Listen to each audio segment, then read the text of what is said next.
네, 안녕하세요. 지난 시간에 이어서 환의 example들을 몇 가지 더 살펴보도록 하겠습니다.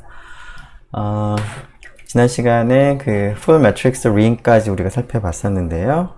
오늘은 크게 한 세 가지 example들을 더 살펴보도록 하겠습니다.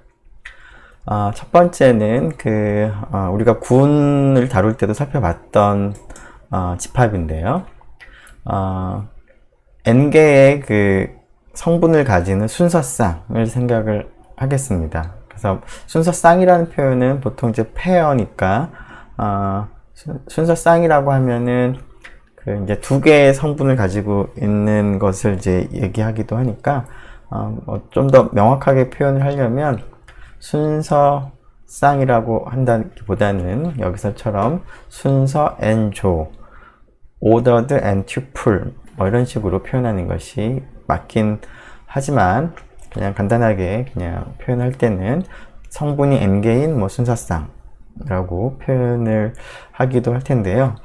상황에 맞춰서 여러분들이 이해를 하면 되겠습니다.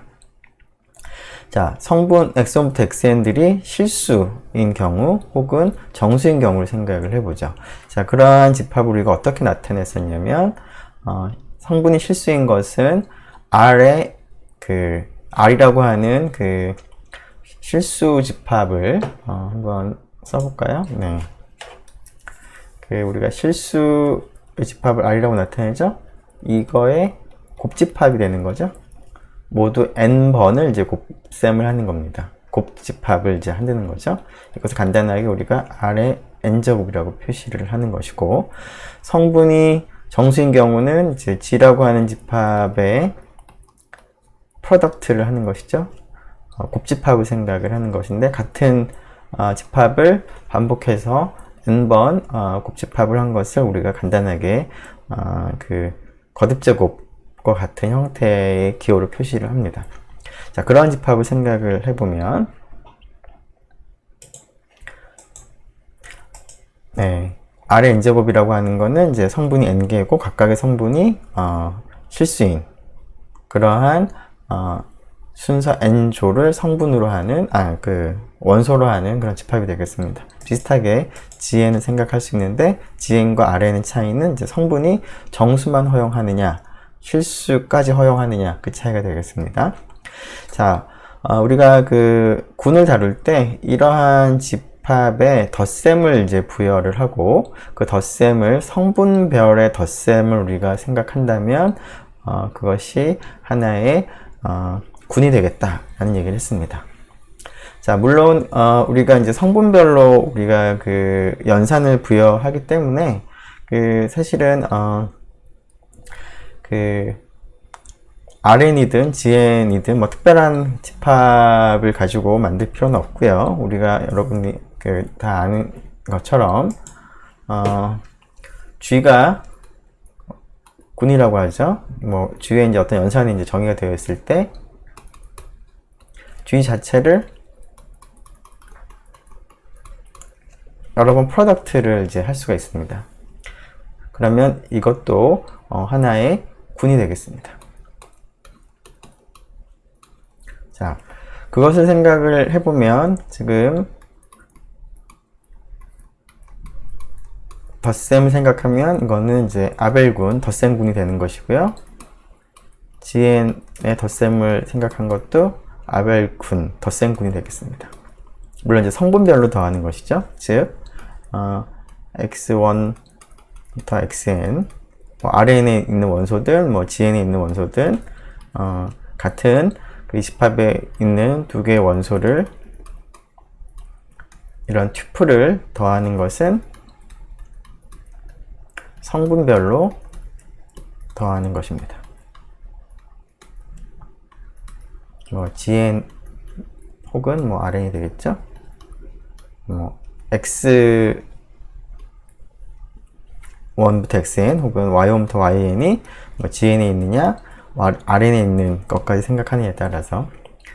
자, 그런데 우리는 이제 단순히 군만 생각하고 싶은 것이 아니라 이제 연산 하나 더 부여해서 환이 되는지를 이제 생각을 하고 싶습니다. 따라서 곱셈을 우리가 부여를 하면 좋겠는데요.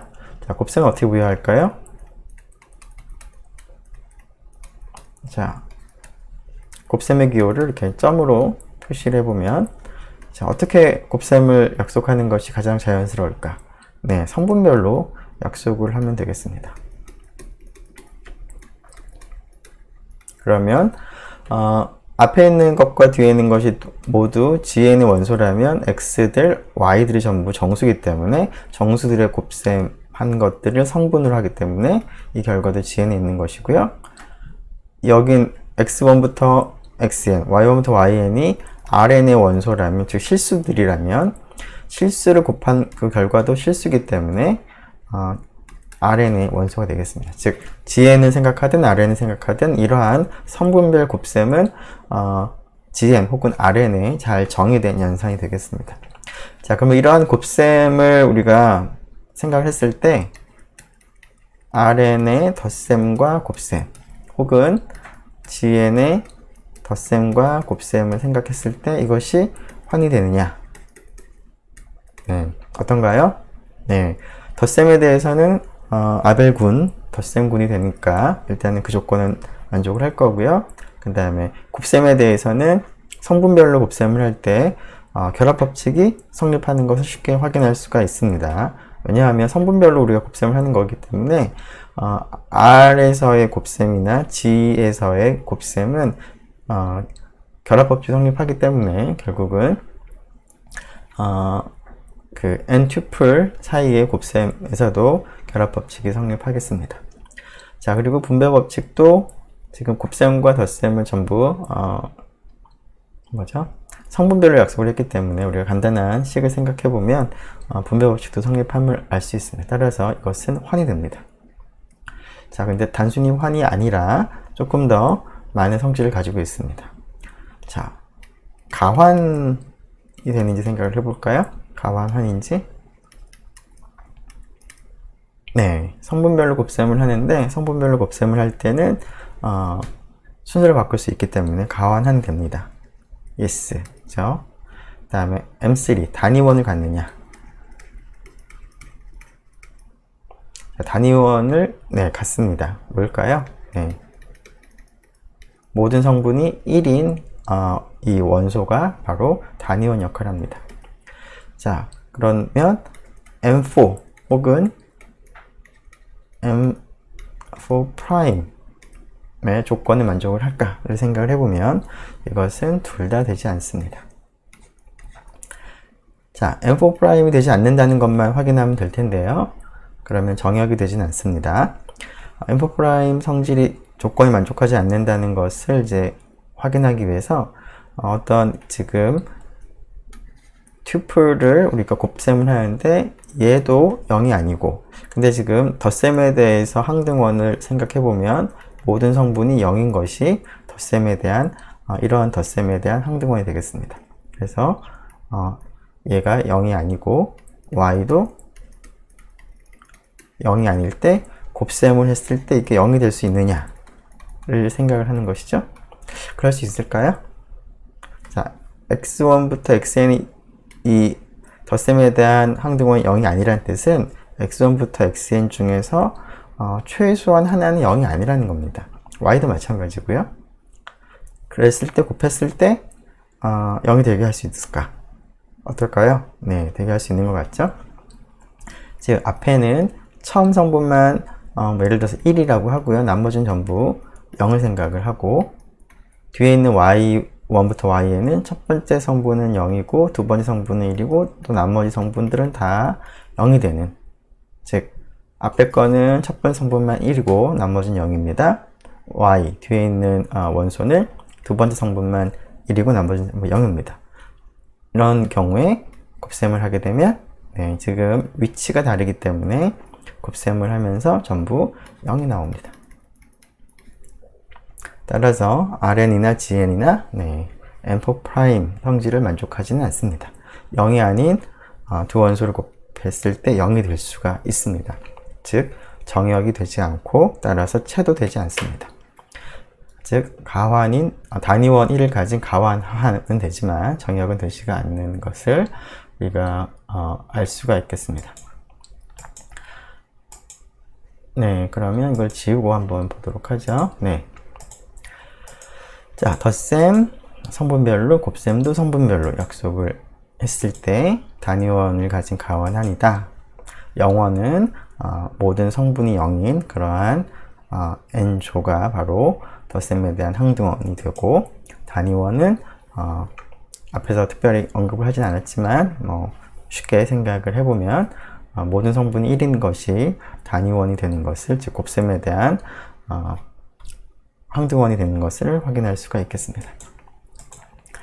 자, 그리고 우리가 조금 전에 설명한 것처럼 첫 번째 성분만 1이고 나머지 전부 0인 원소와 두 번째 성분만 1이고 나머지 전부 0인 원소를 곱하면 0이 되는데요. 그렇게 이제 첫 번째 성분하고 두 번째 성분을 생각을 하기 위해서는 n, 성분의 개수 n이 최소한 2 이상은 돼야지 그러한 얘기를 할 수가 있겠습니다. 자, 이 경우에도 n이 1인 경우에는 rn이라고 하는 거는 gn이라고 하는 것이 결국은 각각 r 혹은 g랑 동일하기 때문에 n이 1인 경우에는 r1은 체가 되는 것이고요.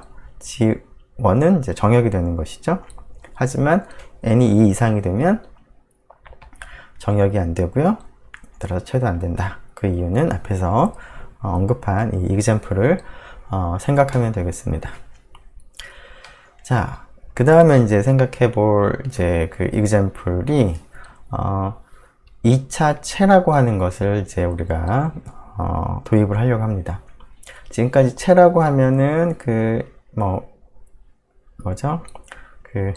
유리수체 혹은 실수체, 복소수체 그런 것들을 많이 생각을 했는데, 그리고 유한한 체들을 생각을 했었지만 지금까지 흔히 보지 못했던 것들 중에서 체가 되는 게 뭐가 있는지를 한번 또 생각을 해보려고 합니다. 자, 이런 이체체를 만들기 위해서 m을 하나 정하는데요. m은 음의 정수거나 혹은 완전 제곱이 아닌 양의 정수를 하나 택합니다. 자, 음의 정수는 뭐가 있을까요? 마이너스 1, 마이너스 2, 마이너스 3 이런 것들이죠. 혹은 완전 제곱이 아닌 양의 정수 뭐가 있을까요? 자, 완전 제곱인 양의 정수는 뭔지부터 생각해 보면 1의 제곱, 1이 완전 제곱인 양의 정수고요. 2의 제곱, 4가 완전 제곱인 양의 정수입니다. 또 당연히 3의 제곱인 9도 완전 제곱인 양의 정수입니다. 자, 그러한 정수들의 거듭 제곱이 되는 그런 숫자들을 제외한 나머지 양의 정수들이 완전 제곱이 아닌 양의 정수가 되겠습니다. 예를 들면 2 혹은 3, 4는 아니고요. 그 다음에 5, 그 다음에 6, 7, 8 이런 것들이 되겠습니다. 자, 음의 정수거나 완전 제곱이 아닌 양의 정수를 하나 정하겠습니다. 그런 다음에 이 m을 가지고 루트 m이라고 하는 값을 생각을 해보겠습니다. 물론 이제 음의 정수의 경우에는 m이, 루트 m은 복소수가 되는 것이고요. 그 다음에 완전 제곱수가 아닌 양의 정수일 때, 예를 들어서 m이 2일 때는 루트 2처럼 유리수가 아닌 무리수, 실수지만 무리수가 되겠습니다. 자, 그래서 q 루트 m이라고 하는 이 기호를 다음과 같이 이러한 원소들의 모임을 q 루트 m이라고 쓰겠습니다. 자, q 루트 m에 있는 원소들의 형태는 루트 m에다가 유리수를 곱하고 다시 또 유리수를 더한 꼴입니다. 물론 이제 루트 m은 조금 전에 얘기한 것처럼 얘는 이 경우든 유리수는 아니죠. 유리수는 아닙니다. 무리수거나 혹은 아예 복소수가 되거나 실수가 아닌 복소수가 되거나, 자, 이런 것들을 다 모아둔 집합을 생각을 하고요. 물론 이제 이 q 루트 m이라고 하는 이 집합은 당연히 복소수에 포함됩니다. 복소수 집합에. 그런데 우리가 복소수들의 집합에는 덧셈과 곱셈이 정의되어 있는데요. 그 복소수들 사이에서의 덧셈과 곱셈을 그대로 이 Q 루트 M에 적용을 해서 이 Q 루트 M이라고 하는 집합에 덧셈과 곱셈을 부여를 한번 해보려고 합니다. 자, 그러면 덧셈과 곱셈을 이제 어떻게 하는지 생각을 쉽게 할 수 있을 텐데, 그걸 생각하기 전에 자, 여기 있는 원소들 중에서 이 값이 0이 되는 경우가 언제인지를 먼저 한번 생각해 보고 덧셈과 곱셈에 대해서 한번 생각을 해 보겠습니다.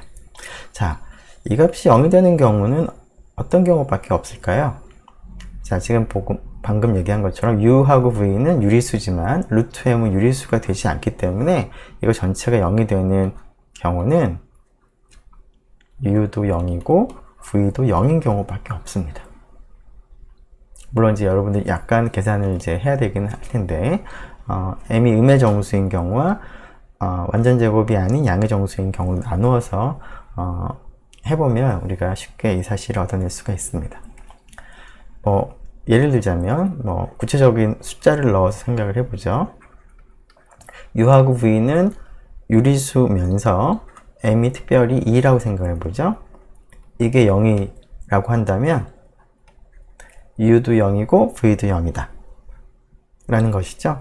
네, 그런데 이런 건 어떻게 확인할 수 있을까요? 네, 그 루트 2가 유리수가 아니다 라는 것을 증명을 할 때와 비슷하죠. 자, 이게 0이라고 한다면 자, u 이렇게 쓸까요? 네, v 루트 2는 마이너스 u가 될 거고, 자, 그래서 경우로 나눠보면 만일 v가 0이 아니라면 어떤 일이 일어날까요? 루트 2가 양쪽을 v로 나눠주면 이렇게 되죠? 그러면 v분의 u는 유리수 나누기 유리수이기 때문에 이 값은 유리수가 됩니다. 그럼 이 사실은 루트 2가 유리수라는 그런 의미가 되는 것이고, 근데 그것은 잘못된 사실이죠. 그래서 이거는 말이 안 됩니다. 근데 이 말이 안 되는 것은 v가 0이 아니라고 가정을 할 때 얻은 모순이 되므로 따라서 v는 0일 수밖에 없습니다. v가 0이면 이쪽이 0이니까 따라서 u도 0이 됩니다. 이런 형태로 우리가 이제 확인할 수가 있습니다. 물론 이제 m이 2인 경우에 우리가 구체적으로 생각을 했는데요. 완전 제곱수가 아닌 양의 정수일 때는 루트 m이 유리수가 안 되기 때문에 똑같은 일을 할 수가 있고요. 그 다음에 m이 음의 정수인 경우에도 비슷하게 우리가 확인할 수가 있습니다. 자, 이 사실을 생각을 해보면 이 안에 있는 두 개의 원소가 언제 같아지는지를 우리가 쉽게 알 수가 있습니다. 자, 왼쪽과 물론 이제 u1, v1, u2, v2가 이제 유리수에 대해서, 즉 이 값과 이 값이 전부 다 q 루트 m에 속한 원소로서 같아지는 경우에는 언제일까? 자, 왼쪽에 있는 것을 이항을 하게 되면 u1하고 u2를 빼고 v1하고 v2를 뺀 다음에 루트 m을 곱하는 것으로 볼 수가 있는데, 바꿀 수가 있는데, 지금 이 사실이 성립하기 때문에 결국 이렇게 같아져야 되고 이렇게 같아져야 되는 것이죠. 자, 이것은 마치 유리수하고 무리수가 섞여 있을 때 유리수는 유리수끼리, 무리수는 무리수끼리 같아져야 된다는 무리수 상등 이러한 개념에 해당하는 게 되겠습니다. 물론 이제 m이 음의 정수일 때는 무리수는 아니지만 이제 그것과 유사한 그런 성질이 성립한다는 것입니다. 자, 그러면 이제 덧셈과 곱셈을 우리가 생각을 해보도록 하겠습니다. 자, 덧셈과 곱셈은 이미 쓴 내용을 가지고 살펴보도록 하죠. 네. 자, 조금 전에 했던 두 개의 원소가 같을 필요충분 조건은 앞부분과 뒷부분이 각각 같은 경우밖에 없다. 자, 두 개의 원소를 더할 때는 둘 다 복소수의 하나니까 우리가 이제 순서를 바꿔서 더할 수 있죠. 그래서 이렇게 더할 수가 있는데, 이렇게 더하면 이 원소 더한 결과 역시 q 루트 m의 원소가 됩니다. 즉 q 루트 m의 복소수의 덧셈을 적용하면 그 덧셈은 이 q 루트 m이라는 이 집합이 덧셈에 대해서 닫혀 있다 라는 사실을 알 수가 있고, 따라서 그 덧셈이 q 루트 m이라는 집합상에서 잘 정의되어 있는 연산이다 라는 것을 우리가 확인할 수가 있겠습니다. 네, 곱셈도 마찬가지겠죠? 네. 자, 복소수의 곱셈 생각해 보면 이제 뭐 분배 법칙 성립하니까 분배 법칙을 적용해 보면 다음과 같이 유리수끼리 그리고 나머지끼리 이제 묶어 놓을 수가 있습니다. 물론 이제 u1하고 u2 곱한 부분 생기는 거고요. 그 다음에 v1 루트 m과 v2 루트 m을 곱할 때 v1, v2 m이 생기는 것이죠. 근데 m은 정수니까 음의 정수거나 아니면 완전 제곱이 아닌 양의 정수이기 때문에 이거 전체는 유리수가 됩니다. 그리고 루트 m이 있는 부분은 안쪽 두 개를 곱하거나 바깥쪽 두 개를 곱할 때 생기는 거죠. 그래서 u1, v2, v1, u2로 묶입니다. 그러고 나면 앞부분도 유리수, 뒷부분도 유리수가 되므로 곱셈에 대해서도 이 집합이 닫혀 있고, 따라서 q 루트 m이라는 집합의 곱셈을 약속하면 그 곱셈은 잘 정의된 연산이라는 것을 확인할 수가 있습니다. 자, 그러면 이러한 집합의 덧셈과 곱셈을 복소수의 덧셈과 곱셈으로부터 그대로 물려받았고, 그러한 덧셈과 곱셈을 생각을 할 때 환이 되는지를 한번 생각을 해보죠. 어떨까요?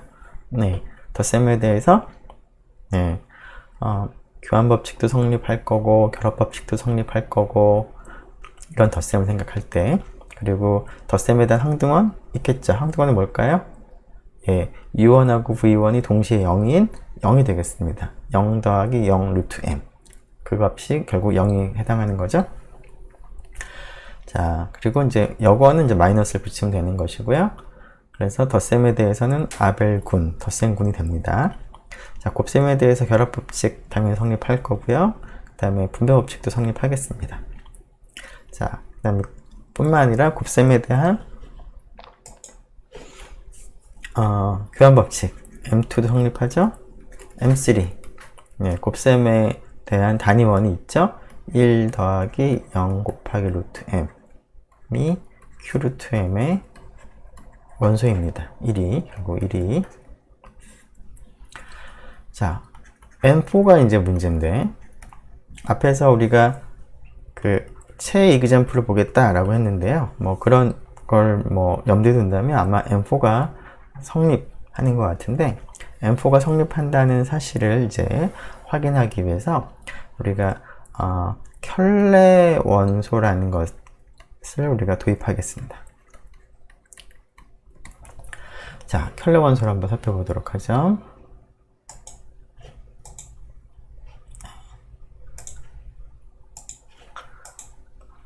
자, u 플러스 v 루트 m이라고 하는 이 값이 q 루트 m의 한 원소라고 할 때, 즉 그 사이를 q 루트 m의 한 원소라고 할 때, 루트 m 앞에 있는 값의 부호를 반대로 바꾼 것을 그 사이라는 원소의 켤레 원소다 라고 부르겠습니다. 그리고 기호로 bar을 붙여서 표시하도록 하겠습니다.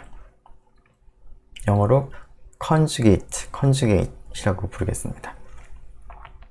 즉 u-v 루트 m이 u 플러스 v 루트 m의 켤레 원소입니다.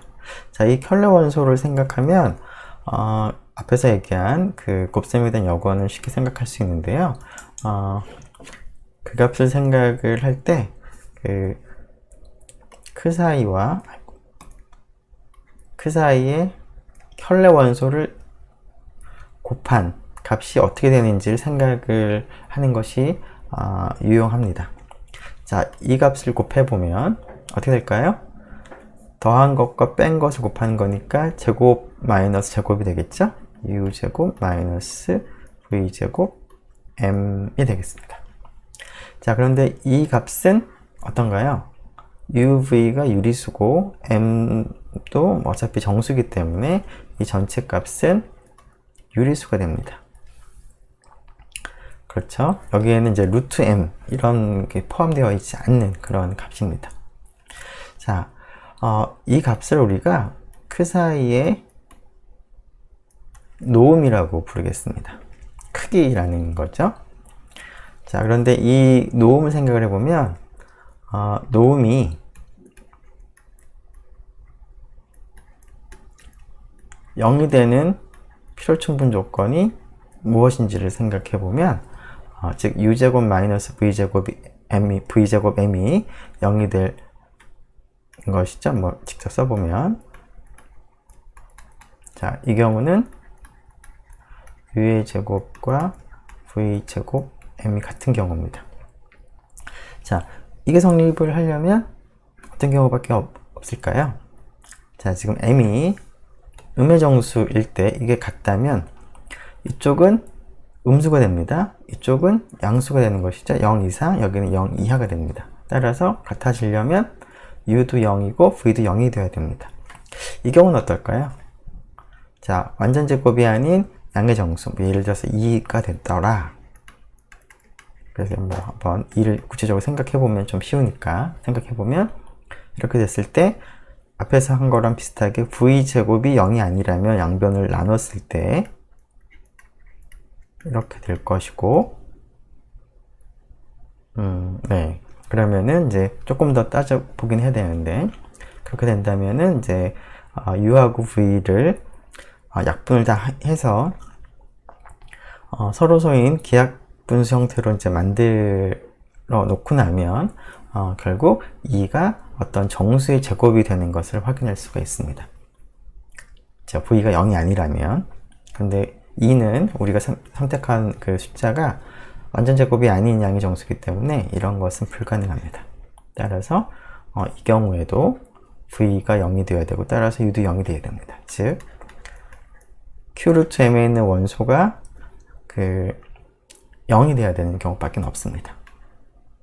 여기 쓰죠. u하고 v가 동시에 0이고, 그런 경우가 바로 그 사이가 0인 경우죠. 자, 이 사실을 이제 활용을 하려고 합니다.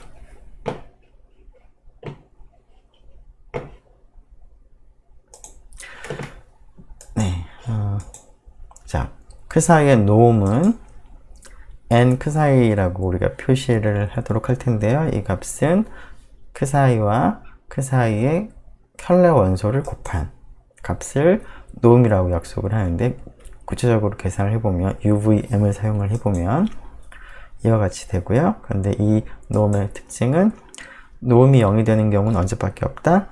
U하고 V가 모두 0인 경우, 즉 그 사이가 0인 경우밖에 없다. 근데 그 사이가 0이라는 얘기는 조금 전에 얘기한 것처럼 U하고 V가 각각 0이기 때문에 그 사이의 켤레 원소인 그 사이 바도 0이 되는 경우입니다. 자, 이 사실을 이제 이용을 할 텐데요. 이렇게 우리가 생각을 하면 되겠습니다. 자, 우리가 원하는 거는 어떤 0이 아닌 원소가 Q루트m의 한 원소가 주어졌을 때 우리가 0이 아닌 원소가 여권을 갖는다라는 얘기를 하고 싶기 때문에 그 사이에다가 뭔가를 곱해서 1이 되게 하는 이 네모를 Q루트m에 있는 원소로 우리가 찾고자 합니다. 그게 있다는 것을 확인하고자 합니다. 자, 그런데 그 사이와 그 사이의 켤레 복소수는 아니고 켤레 원소를 곱하면 u제곱 마이너스 mv제곱이 되는데요. 조금 전에 이 5번의 성질 때문에 그 사이가 0이 아닌 경우에는 노음이, 즉 u제곱 마이너스 mv제곱이 유리수로서 0이 안 됩니다. 0이 아닌 유리수가 됩니다. 자, 그래서 이런 걸 찾고 싶은데 이 사실을 생각을 해보면 그 사이하고 그 사이의 켤레 원소를 곱하면 u제곱 마이너스 mv제곱인데 이게 유리수고요. 그리고 이 값이 0이 아닌 유리수가 됩니다. 근데 우리가 원하는 것은 얘가 되게 만들고 싶은 거니까 양변을 오른쪽에 있는 u제곱 마이너스 mv제곱 유리수인데요. 그 유리수 나눗셈을 해보죠. 그러면 그 사이 나눗셈을 갖다 할 때 이쪽에다가 써보면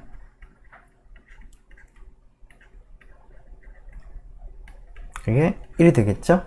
요 식에서 양변을 오른쪽에 있는 값으로 나눴으니까 1이 됩니다. 즉, 이 네모에 해당하는 값이 뭐라는 거죠? 이 값이라는 겁니다. 그런데 이 값은 앞에 있는 값이 유리수고 또 그 q 루트 m에 있는 원소에다 곱했으니까 이거 전체도 q 루트 m의 원소가 되는 것이죠. 그래서 바로 이 녀석이 그 사이의 곱셈에 대한 여건이 되는 것을 우리가 확인할 수가 있습니다. 자, 다시 한번 얘기해 보죠. 자, 일단은 이제 켤레 원소랑 곱할 때 성질을 다시 한번 얘기를 하는데요. 네, 이거는 쉽게 확인할 수가 있고요. 자, 그 사이가 0이 아닐 때 그 사이의 곱셈에 대한 여건은 다음과 같이 있을 수 있다. 그 사이의 노분의 그 사이의 바, 켤레 원 이거죠? 오른쪽에 있는 거. 조금 더 구체적으로 써보면 이렇게 됩니다. 자, 그래서 여기가 그 사이에 노음이 오는 거죠. 이게 0이 아닌 유리수입니다. 그리고 여기 U하고 V도 유리수였죠. 그 사이에 켤레 원소이기 때문에 마이너스로 바뀌었습니다. 그러면 이만큼이 유리수, 이만큼이 유리수.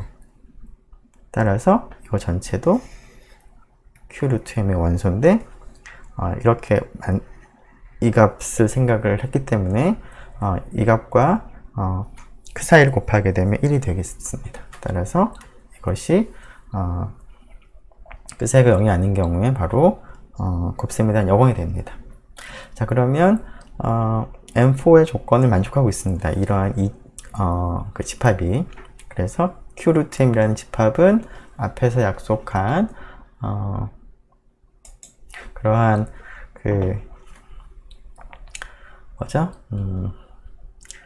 덧셈과 곱셈에 대해서 체가되는 것을 알 수가 있습니다. 네, 그래서 Q 루트 M은 체가 되고요. 이 체를 앞으로 우리가 quadratic field 2차 체라고 부르겠습니다. 유리수체 Q 위에서의 quadratic field라고 부르겠습니다. 또 다른 체 이그젬플이 되겠습니다. 자, 이번에는 지우고 또 다른 이그젬플로서 체는 아니지만 나눗셈 환이 되는 그런 이그젬플을 하나 더 보려고 하는데요. 그 얘기를 하기 전에 조금 전에 했던 quadratic field에 대해서 m이 0보다 클 때와 작을 때 그 집합의 포함 관계를 먼저 생각을 해보면 m이 완전 제곱이 아닌 양의 정수일 때는 q 루트 m에는 당연히 정수가 포함되고요. 그리고 물론 유리수도 포함됩니다. 그리고 R에 포함이 되지만 R과 동일하진 않죠. 자, 근데 M이 음의 정수일 때는 당연히 정수도 포함하고 그 다음에 유리수도 포함합니다. 그런데 루트 M이 실수가 아니기 때문에 이 집합은 실수에 포함되진 않고 복소수에 포함이 되는 것을 우리가 알 수가 있습니다. 네, 그 다음 이그젬플이 이제 또 다른 나눗셈 환인데, 지금까지 앞에서 나눗셈 환은 이제 가환환인 경우에 체라고 부르고, 비가환환인 나눗셈 환은 스큐필드, 사체라고 부른다라고 했었는데요. 지금까지 했던 그 체들은, 그러니까 나눗셈 환들은 전부 다 체였습니다. 즉, 나눗셈 환이긴 하지만 비가환환인 그런 이그젬플들은 아직까지 다루진 않았는데요. 우리가 그러한 이그젬플을 이제 살펴보도록 하겠습니다. 자, 여기서 살펴볼 이그젬플을 좀 간단하게 아이디어라고 할까요? 그 의미를 조금 먼저 생각을 해보면, 자, 실수와 복소수의 관계를 먼저 생각을 해보죠. 자, 실수로부터 복소수를 우리가 확장하는 이제 그 과정에 있어서는 거듭 제곱을 해서 마이너스 1이 되는 그런 허수 단위를 생각합니다. i라고 하는 거죠. 즉 제곱했을 때 마이너스 1이 되는 거. 그래서 그런 i를 생각을 하면 c라고 하는 복소수들은 a 제로라고 쓸까? a0 플러스 a1의 i 꼴입니다. 이게 지금 복소수들이죠. 물론 여기서 a0하고 a1은 실수입니다. 즉 제곱해서 마이너스 1이 되는 허수 단위하고 실수를 이제 상수배한 다음에 실수하고 더한 그러한 형태들을 우리가 복소수라고 이제 얘기할 수가 있겠습니다. 자, 그런데 우리가 이제 제곱을 해서 마이너스 1이 되는 그런 허수 단위를 i만 생각하지 말고 물론 이제 컴플렉스 넘버를 생각할 때는 그런 게 딱 하나밖에 없겠죠. 물론 이제 마이너스 i도 있긴 하겠지만 본질적으로 큰 차이는 없으니까. 그런데 이제 실수해서 복소수를 이제 확장할 때 이런 i를 하나를 갖다가 추가를 했는데, 이번에는 이러한 성질을 만족하는 것을 또 다른 두 개를 더 생각하려고 합니다. 즉 i라는 것과 또 다른 어떤 오브젝트라고 하면 좋겠는데요. 오브젝트 j가 있는데 또 k가 있는데, 이것을 우리가 다음과 같은 성질을 만족하는 ij, k를 생각을 하려고 합니다. 물론 i하고 j는 다르고 i하고 k는 다르고요.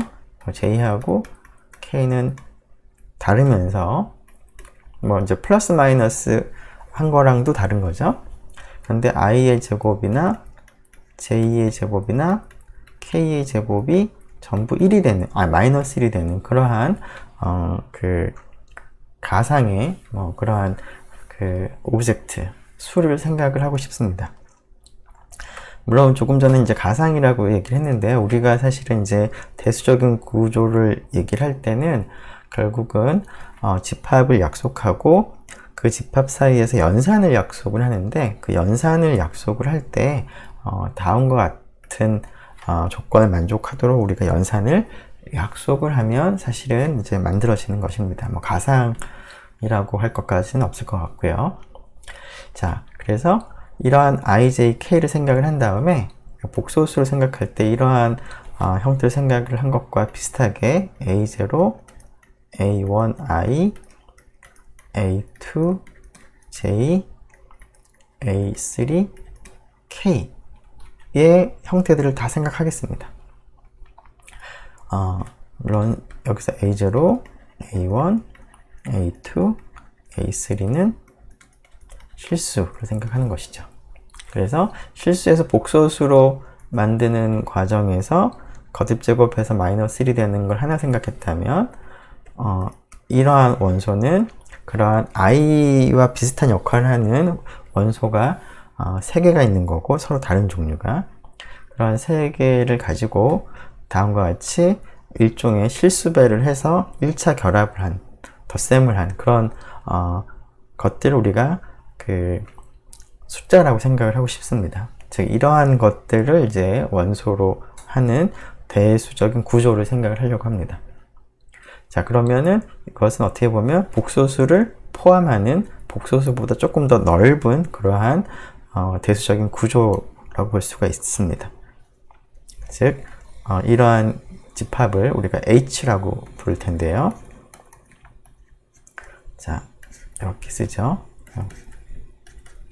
이러한 형태의 모든 오브젝트들을 다 모아둔 집합을 H라고 부르면, 그것은 자연스럽게 복소수를 조금 더 확장한 그러한 수체계라고 볼 수가 있습니다. 자, 그런데 이러한 것이 하나의 수체계다, 대수적인 구조다 라는 얘기를 하려면 사실은 집합을 우리가 이제 나타내는 것 뿐만 아니라, 원소를 나타내는 것 뿐만 아니라 그 원소들 사이에서 연산을 약속을 해야 되는데, 그 연산은 우리가 이러한 것들을 이제 만족하도록 약속을 하려고 합니다. 자, 그렇게 하기 위해서 덧셈과 곱셈을 다음과 같이 약속을 하려고 합니다.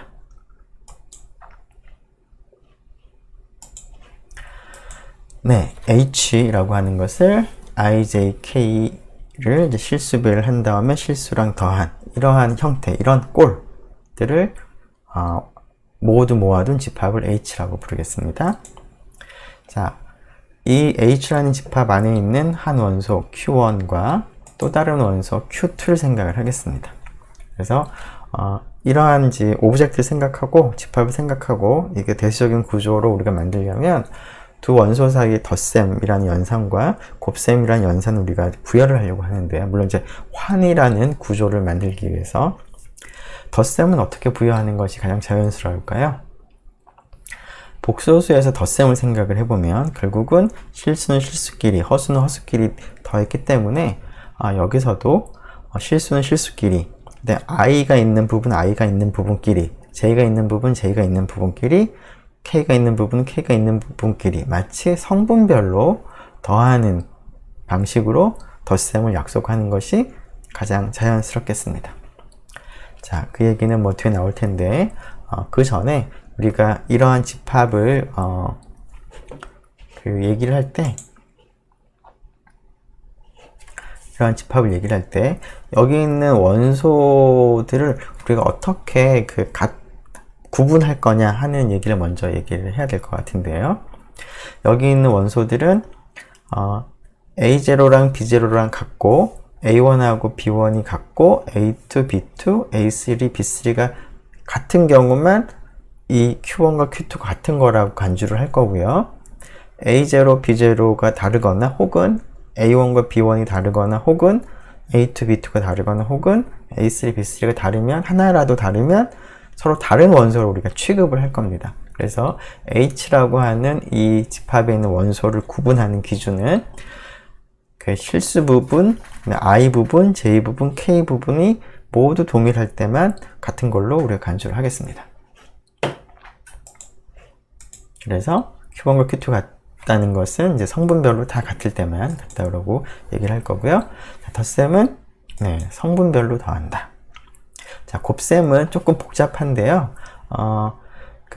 가장 핵심적인 아이디어는 앞에서 얘기한 i의 제곱, j의 제곱, k의 제곱은 마이너스 1이 되도록 우리가 그 곱셈을 약속을 하려고 하는 것이고요. 자, 그러면서 동시에 h라고 하는 집합에 이제 곱셈을 부여해서 그것이 환을 이루기를 바라기 때문에 우리가 이제 곱셈을 약속을 할 때 분배 법칙이 성립하도록 우리가 약속을 하려고 합니다. 자, 그래서 그 Q1하고 Q2를 곱할 때는 이제 우리가 잘 약속을 해서 분배 법칙이 성립하게 하고 싶기 때문에 만일 그렇게 한다면 분배 법칙이 성립하도록 한다면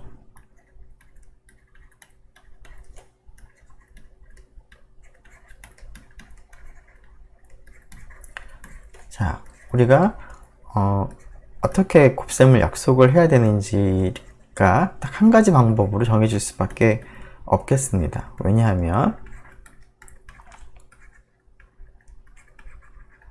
자, 이렇게 곱하는 건데요.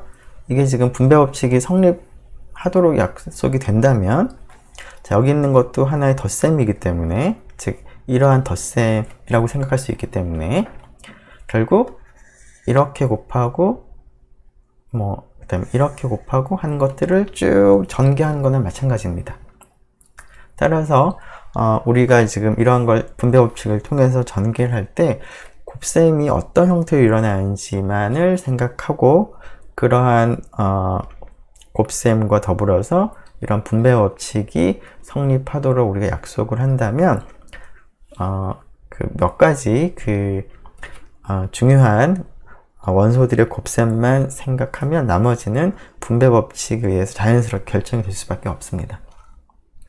자, 이런 걸 곱할 때, 자, 실수하고 실수 곱하는 거는 당연히 실수하고 실수 곱하는 걸로 해야 되겠죠? 자, A0하고 B1, i를 곱하는 것은 어떻게 약속을 해야 될까요? A0하고 B1, i를 곱하는 거는 당연히 A0, B1, i라고 약속을 하고 싶겠죠? 자, 그래서 그런 곱셈들 생각을 해보면 이런 형태의 곱셈이 있습니다. 실수와 i의 곱셈인데요. 이것은 그냥 ai로 그냥 쓰는 거죠. 이거는 거꾸로 곱하는 경우에도 마찬가지로 i 앞에 a를 곱하는, 즉 이런 걸로 우리가 생각을 하겠습니다. j는 k도 실수로 곱할 때는 마찬가지입니다. 자, 그런 식으로 우리 약속을 하려고 하고요. 또 어떤 그 전개를 할 때 어떤 꼴이 나타났냐면, i랑 곱할 때 실수로 곱할 수도 있고요. 이건 이미 우리 약속을 한 거고요. 얘랑 곱할 수가 있겠죠? 혹은 뭐 얘랑 곱할 수도 있겠습니다. 자, 얘랑 i랑 곱할 때는 앞에서 얘기한 것처럼 제곱은 마이너스 1로 약속을 하려고 하는 거고요. j의 제곱이 나타날 수 있고 k의 제곱이 나타날 수 있는데, 그것은 마이너스 1로 우리가 약속을 하고자 합니다. 그리고 이제 지금 방금 얘기한 분배 법칙이 성립하도록 우리가 약속을 할 겁니다. 자, 그러면 이제 분배 법칙 성립하도록 하는 과정에서 또 다른 이제 형태의 곱셈이 생기는데, 어떤 것이냐면 i하고 j를 곱하는 게 나타나죠. 그래서 i하고 j 곱하는 것을 우리가 정해야 됩니다.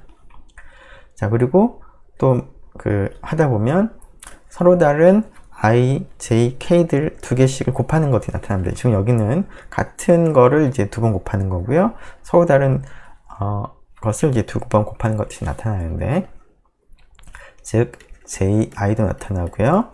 혹은 뭐 j, k, 그 다음에 k, j도 나타나고, k, i도 곱하는 거, 그 다음에 ik 곱하는 것들도 이제 등장할 텐데, 이런 것들만 우리가 정해주고 나머지는 이제 분배 법칙이 성립하도록 우리가 정하면 되겠습니다. 자, 그런데 그러면 ij는 어떻게 정할 거냐? 이것은 우리가 k로 정합니다. 그리고 j랑 i랑 곱하는 것은 ij를 순서를 바꿔서 곱하는 건데요. 그것은 마이너스 k로 약속을 합니다. 다른 말로 j하고 i를 곱한 다음에 마이너스를 붙인 게 k라고 우리가 약속을 합니다. 자, j하고 k를 곱할 때는 i로 약속을 하고요. 이것은 마이너스 kj라고 약속을 하고요. k랑 i랑 곱할 때는 j라고 약속을 하고, 그 다음에 이 값은 또 마이너스 ik로 약속을 합니다. 자, 약간은 좀 처음 보는 학생들은 도대체 무슨 규칙이 있는지 잘 좀 혼란스러울 수 있을 텐데요. 이 식을 이제 이 관계를 우리가 기억을 할 때는 3차원 벡터 공간에서의 외적을 생각을 하면 좋겠습니다. 자, 우리가 보통 i라고 쓰는 이 벡터가 3차원 공간에서 100을 i라고 많이 쓰고요. j를 010 벡터를 j라고 쓰고 k를 001이라고 많이 쓰죠. 자, 그런데 100 벡터와 010 벡터를 외적을 하게 되면 어떻게 될까요? 그게 바로 여기 001 벡터가 됩니다. 그것은 여러분들이 이제 오른손 법칙으로 해서 오른손이 이게 아니죠?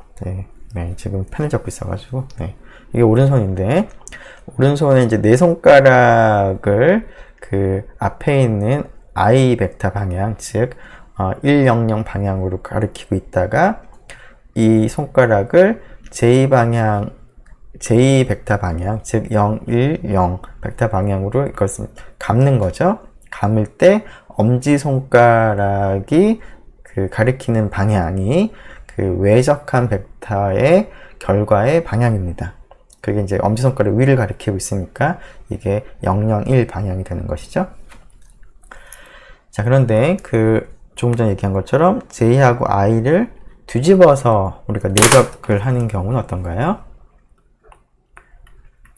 외적을 하는 경우는, 그러면은 010 방향으로 내 손가락을 이렇게 펴 상태에서 100 방향으로 감아야 되는데, 이걸 이렇게 감을 수는 없으니까 이걸 뒤집어 가지고 이렇게 감아야 되겠죠. 감게 되면 엄지손가락의 아래 방향을 가리키게 되는 거니까 조금 전과는 반대 방향이 됩니다. 그래서 마이너스가 값 붙는 것을 여러분들이 기억을 하면 되겠습니다. 네. 자, 그래서 이 조건을 만족하도록 우리 약속을 하겠습니다. 지금 이게 조금 길어졌는데 자, 빨리 마무리를 하죠. 자, 그래서 ijk와 실수로 곱할 때는 뭐 그냥 앞뒤 순서 바꿔도 같은 걸로 우리가 생각할 거고요. ijk는 각각 제곱을 했을 때는 마이너스 1이 되도록 ij는 k, 그리고 ji는 마이너스 k, jk는 i, 그 다음에 마이너스, 그러니까 kj는 마이너스 i, ki는 j, 그 다음에 ik 곱한 것은 마이너스 j가 되도록 하는 것이죠. 이제 순서가 이제 정해지는 것이죠.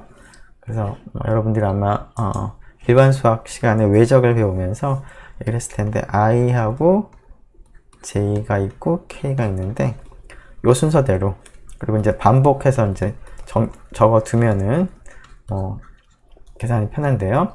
자, i하고 j 요 순서대로 할 때는 그 next에 있는 k가 나오는 거고요.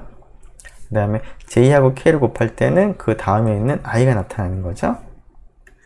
그 다음에 k하고 i를 곱할 때는 그 다음에 있는 j가 나타나는 거죠. ki는 j. 그리고 순서를 뒤집어 곱할 때는 이제 마이너스가 붙는다 라는 것을 기억을 하면 되겠습니다. 자, 그래서 그 i하고 j하고 k들 사이에 그런 연산들만 이렇게 약속을 하고, 나머지는 분배 법칙이 성립하도록 우리가 Q1과 Q2의 곱을 약속을 하게 되면 이것은 이제 곱셈과 덧셈에 대해서 환을 이루는 것을 약간은 좀 단순한 계산이긴 하지만 여러분들이 확인을 할 수가 있습니다. 자, 그래서 이제 환이 되는데 여기서도 그 환을 생각을 해보면 덧셈에 대해서 아벨군이 되는 건 뭐 당연히 되는 거고요. 이제 곱셈에 대해 생각을 해보면 확인을 해보는 과정이 좀 지루하긴 하지만 결합법칙은 당연히 성립하는 거고, 그 다음에 안타깝게도 이제 교환법칙은 성립하지 않습니다. 지금 그 교환법칙 성립하지 않는 거는 여기서만 봐도 알겠죠? ij랑 ji가 서로 똑같지가 않습니다. 마이너스 붙인 그 차이가 있습니다. 그래서 M2는 성립하지 않습니다. 자, 그런데 M3 단위원은 존재합니다. 단위원은 뭘까요? 즉 A1, A2, A3는 0이고 A0가 1인 거, 즉 실수 1이 H에 포함되어 있고 그 값이 바로 곱셈에 대한 단위원이 되겠습니다. 항등원 단위원이 되겠습니다. 네. 그리고 마지막으로 이제 M2는 성립하지 않지만 M4가 성립을 하는데요.